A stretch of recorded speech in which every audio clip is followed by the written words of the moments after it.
Welcome to the mesmerizing world of English literature, and it's going to be our second work of literature, that is Pride and Prejudice, written by Jane Austen. A little bit about this novel. Now, this novel, it's a romantic novel of manners, written by Jane Austen in 1813. The novel follows the character development of Elizabeth Bennet, a young lady, and she's basically the dynamic protagonist or the main character of the book, who learns about the repercussions of hasty judgments and comes to appreciate the difference between superficial goodness and actual goodness. Now, the humor of the novel lies in the honest depiction of manners, education, marriage, and money during the Regency era in Great Britain. Why the book is important from literature point of view, that is its literary significance. First of all, it's a timeless classic that explores the complexities of love, social class, and personal growth in Regency era in England. And then secondly, the author's keen wit, that is intelligence and satirical commentary on the societal norms of her time, make the novel a masterpiece of social and romantic satire. And then thirdly, last but not the least, the popularity of Pride and Prejudice lies in the well drawn characters, particularly the strong willed Elizabeth Bennet, and is its exploration of universal themes that resonate across the cultures and generations. Now, let's go to the summary of the novel without further ado. The novel is set in rural England in the early 19th century. An old lady, Mrs. Bennet, worried about the matches of her daughters, tries to persuade her husband, Mr. Bennet, to visit Mr. Bingley, a rich bachelor recently arrived in the neighborhood. But she feels that he will not call on Mr. Bingley. But then Mr. Bennet visits Netherfield, that is Mr. Bingley's rented residence, and Mrs. Bennet, she's quite excited and delighted. Mr. Bingley invites all the neighbors to a ball or a party. At the ball, the guests like Mr. Bingley's because of his friendly and cheerful manner. He appears attracted to Jane Bennet, that is the Bennet's eldest daughter, with whom he dances twice.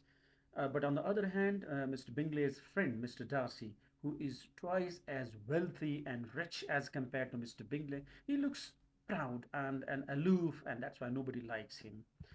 Then he refuses to dance with Elizabeth, the Bennet's second eldest daughter, and he says that she is not attractive enough to tempt him. Elizabeth finds this amusing and jokes about it with her friends. Mr. Bingley's sister Caroline later invites Jane to Netherfield for dinner, but on the way she catches a rain shower. She is caught in a rain shower and develops a bad cold, so she has to stay at Netherfields to recover. Now, when Elizabeth goes to see Jane, Mr. Darcy finds himself becoming attracted to Elizabeth. Now he praises her fine eyes, while Miss Bingley grows jealous as she herself has her eyes fixed on Mr. Darcy.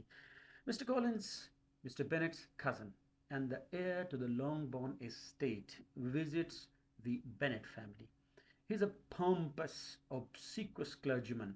He intends to marry one of the Bennet girls. After learning that Jane may soon be engaged, he quickly decides on Elizabeth, their next daughter in both age and beauty.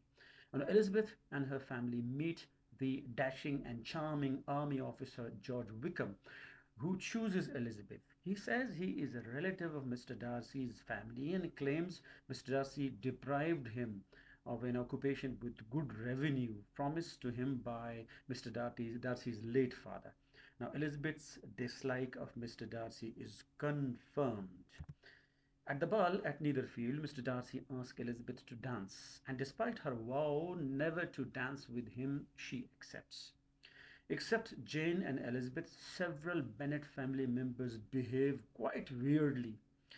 Mrs. Bennet, even she hints loudly that she fully expects Jane and Bingley to become engaged, which is quite premature. And the younger Bennet sisters' behavior is also very silly. Mr. Collins proposes to Elizabeth. She rejects him, to her mother's fury and her father's relief. The Bingleys suddenly depart for London with no plans to return. After Elizabeth's rejection, Mr. Collins proposes to Charlotte Lucas, a sensible young woman and Elizabeth's friend. Charlotte, older 27, is graceful for a proposal that guarantees her at least a comfortable home. That is, she doesn't marry for love. She marries for this convenience. And it is because of this Elizabeth disproves, she doesn't like this attitude in matter of love. Meanwhile, a heartbroken Jane visits her aunt and uncle Gardiner in London. It soon is clear that Mr. Bingley's sister has no intention to continue her friendship with Jane, so she gets upset though composed. In the spring, Elizabeth visits Charlotte and Mr. Collins in Kent. Elizabeth and her hosts are invited to Rosings Park, the imposing home of Lady Catherine de Bourgh, the haughty patroness of Mr. Collins and Mr. Darcy's wealthy aunt. Lady Catherine expects Mr. Darcy to marry her daughter as planned in his childhood by his aunt and mother. Mr. Darcy and his cousin, Colonel Fitzwilliam, who also visit Rosings Park, Mr. Fitzwilliam tells Elizabeth how Mr. Darcy recently saved a friend, presumably Bingley, from an undesirable match. Elizabeth guesses that the prevented engagement was perhaps that of Jane and is horrified at how Mr. Darcy interfered in this. Later, Mr. Darcy proposes to Elizabeth, declaring his love for her despite her inferior social rank. Now she rejects him, angrily stating that she could never love a man who caused her sister such unhappiness and further accuses him of treating Wickham unjustly. Mr. Darcy proudly says that he separated Bingley and Jane and suggests that he had been kinder to Bingley than to himself. He dismisses the accusation regarding Wickham's sarcastically. Later, Mr. Darcy gives Elizabeth a letter explaining that Wickham, the son of his late father's steward, had refused the living his father arranged for him and was instead given money for it. Wickham quickly squandered the money and asked for the living again. After being refused, he tried to elope, that is to run away with Darcy's 15-year-old sister Georgiana for her considerable dowry.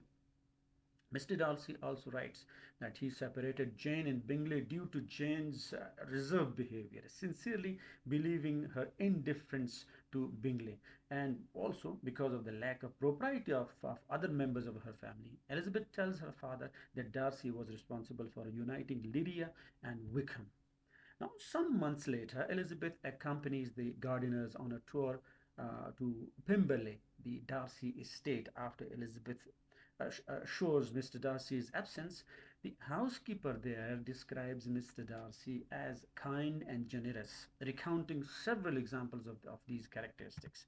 Now, when Mr. Darcy returns unexpectedly, he is exceedingly gracious and later invites Elizabeth and the Gardiners to meet his sister and Mr. Gardiner to go fishing. Elizabeth is surprised and delighted by their treatment. She then receives news that her sister Lydia has run off with Wickham. She tells Mr. Darcy immediately, then departs in haste, believing she will never see him again as Lydia has ruined the family's good name. After an immensely troublesome effort, Wickham agrees to marry Lydia. When things get settled down, Lydia visits the family and tells Elizabeth that Mr. Darcy had made Wickham's marry her. Though Mr. Darcy had sworn everyone to keep it a secret, Mrs. Gardiner now feels obliged to inform Elizabeth that he secured the match at great expense and trouble to himself. She hints that he may have done so because she believes Darcy loved Elizabeth. Mr. Bingley and Mr. Darcy return to Netherfield. Bingley proposes to Jane, who accepts. Lady Catherine, having heard rumours that Elizabeth intends to marry Mr. Darcy, visits Elizabeth and demands she promises never to accept Mr. Darcy's proposal. Elizabeth refuses, and the furious Lady Catherine leaves. Darcy, emboldened by his aunt's silly bullying of Elizabeth, again proposes to her and is accepted. Elizabeth has difficulty in convincing her father that she is marrying for love, not position and wealth, but Mr. Bennet is finally convinced. Mrs. Bennet is exceedingly happy to learn of her daughter's match to Mr. Darcy. The novel concludes with an overview of the marriage, the three daughters, and the great satisfaction of both parents at the fine, happy matches made by Jane and Elizabeth. This, ladies and gentlemen, is the end of Pride and Prejudice, written by Jane Austen, and with another summary of such classical great works of literature. We'll be back in our next video. Until then, take care of yourself. You can just, I'll be grateful if you just give me your feedback in my Facebook and other social media platforms. Thank you very much. Take care.